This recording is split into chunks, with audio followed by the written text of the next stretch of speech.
Hello, I'm Amy Blaylock. Welcome to City Hall this week. Mayor Bill Bell is calling on Durham's business and community leaders, as well as residents, to help reduce poverty within the city. That was the key message during the mayor's State of the City address on February 3rd. The state of our city is good, but it can be better. By working together, focusing and addressing some of our key challenges, we can make it a much better city for those who live here, for those who visit, and for those newcomers who may choose to make Durham their home. Mayor Bell says poverty impacts everyone in Durham because it affects whether the city's communities are safe and secure and whether its neighborhoods are able to thrive. But did you know that poverty affects approximately 20% of people who live in Durham?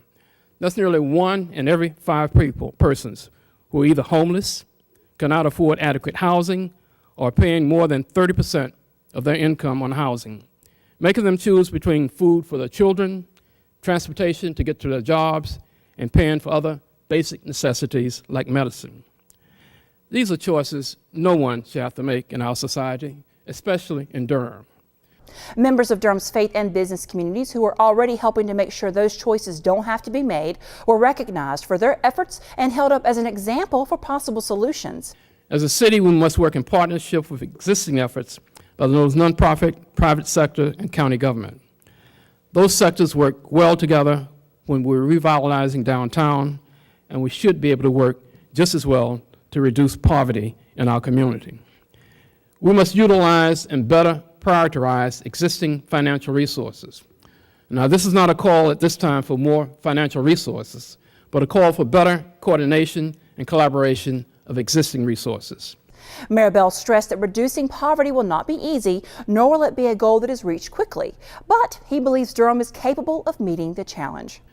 But I remain convinced that if we as a community have the will and determination, and if it can be done anywhere, reducing poverty can be accomplished in Durham, where great things happen, great things do happen, and this will be one of the things to add to our list. In the coming months, I will be calling together community leaders, people in poverty, and organizations to help develop an overall plan and roadmap with the benchmarks to meet that challenge.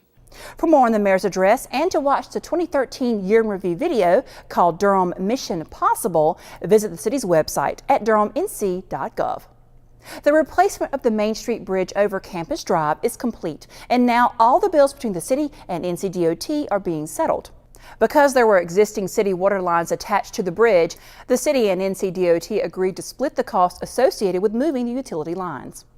The two will also share their respective portions of the cost of additional paving and utility work that was performed beyond the original scope of the agreement. As a result, the city will pay $308,000 and NCDOT will pay $237,000 toward the project. The Angio Streetscape project is continuing to take shape. The project includes street demolition and construction, replacement of electrical, water, sewer, and stormwater utilities, installation of streetscape and landscaping, and traffic signals. 11 decorative streetlights will also be installed along Angio Avenue and South Driver Street. That portion of the project will cost $115,000. The city is having to make the best of a bad situation when it comes to some of the light transit vehicles it bought in 2011. 10 of the hybrid electric-powered units currently operated by Data Access will be converted to regular gas-powered vehicles. This is necessary because of major transmission and engine failures stemming from the failure of the hybrid components of the vehicles. Unfortunately, attempts to resolve the issues have been complicated by the fact that the hybrid manufacturer has filed for bankruptcy. The city will pay $78,000 to address the problems itself. The city and county are taking a new approach to preserving and protecting our trees. Find out what it is and how you can get involved when City Hall This Week continues.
Wow, these are really good.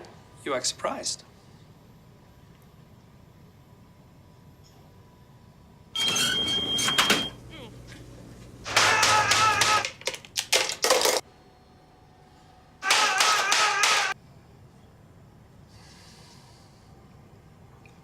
Practice makes perfect. You don't have to be perfect to be a perfect parent. There are thousands of teens in foster care who don't need perfection. They need you. Welcome back. There are now 10 new officers among the police department's ranks. The department held graduation ceremonies for the basic law enforcement training class number 38 on February 4th. They now move on to a 17-week police training officer program where they'll be assigned a mentor for training, observation, and testing. The city and county are asking for the public's help in protecting Durham's trees. They've launched the first ever Tree Keeper program. Tree Keeper program is part of our new Trees Across Durham initiative. It's a city-county initiative to increase and improve our tree canopy in Durham. So the Tree Keepers program is a 15-hour training for anyone who's interested to come and learn about trees, kind of get a little bit of an expert knowledge about that, and then they can help us take care of the trees here in Durham. Part of the Tree Keeper training workshop on February 7th and 8th will take place in the classroom, and the other part will take place in the field with the trees. Participants will learn about basic tree identification, basic tree biology, as well as planting, maintenance, pruning, bugs, insects that might damage trees, diseases, how to take care of trees. So all the things that they might need to know to help us take care of our trees in Durham. Participants will then be expected to provide 15 hours of volunteer tree care during the next year as part of the Tree Keeper volunteers. Some of the things they might do in their volunteer time is plant trees, check trees for insects, disease, or damage. They might go out and prune trees, make sure that the trees are healthy so that we can keep our public trees here in Durham for generations to come. Workshop organizers say the program is needed because the city and county have very limited resources for taking care of all the trees in Durham. So we need to recruit and train regular citizens to come and help us take care of these trees. Trees bring so many benefits to us: as air quality, water quality, noise reduction, a sense of place and well-being. They shade us, they absorb carbon dioxide. There's so many things that trees give us, and we need to give back to them a little bit to make sure that they stay healthy and we can maintain our beautiful trees into the future. The workshop is sponsored by Trees Across Durham, which is a partnership dedicated to making Durham a healthier and greener community through planting and protection of trees. That does it for City Hall this week. Don't forget to like us on Facebook and follow us on Twitter. And you can find us on demand on DTV8's webpage and on YouTube. I'm Amy Blaylock. Thank you for joining us.